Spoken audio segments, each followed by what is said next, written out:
कळसुबाई हरिश्चंद्र अभयारण्यातील भैरोबाच्या देवराईला शेकरूच्या वावरामुळे वेगळी ओळख मिळाली. अकोले तालुक्यातील कोथळे गावामधील सह्याद्रीच्या सानिध्यातील भैरोबाची देवराई ही अभयारण्याचा एक भाग आहे.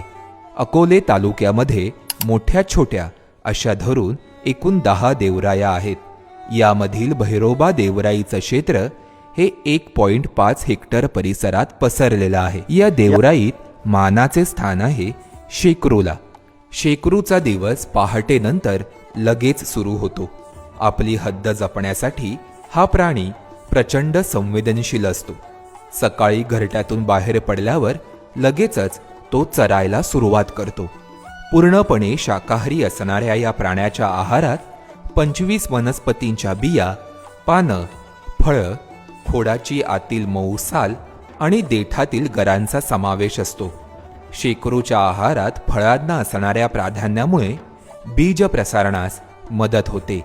दुपारच्या उन्हात शेकरू पर्णछत्राखाली वामकुक्षी घेताना दिसतो. त्यानंतर पुन्हा 3 सांजेपर्यंत चरतो. 3 सांजेला शेकरू पुन्हा घरट्यात परततो. प्रत्येक शेकरू आपल्या परिक्षेत्रात 7 ते 8 घरटी बांधतो आणि त्यांची देखभाल करतो. ही घरटी उंच झाडांवर घुमटाकार पद्धतीची असतात. ती पानं आणि टहाळ्यांनी किंवा काटक्यांनी बनवलेली असतात. पानांच्या अनेक थरांमुळे ही घरटी पावसापासून सुरक्षित राहतात. शेकरू नर आणि मादी यांचे शरीर, आकार आणि रंगात कोणताही फरक नसतो. ते एकसारखेच दिसतात. यामधील मादी ही प्रचंड मेहनत घेऊन घरटे तयार करते.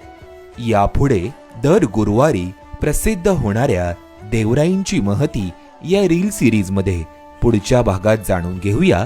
कोल्हापुरातील अंबेश्वर देवराईविषयी पाहत रहा MHA MTV वाईल्डलाईफ.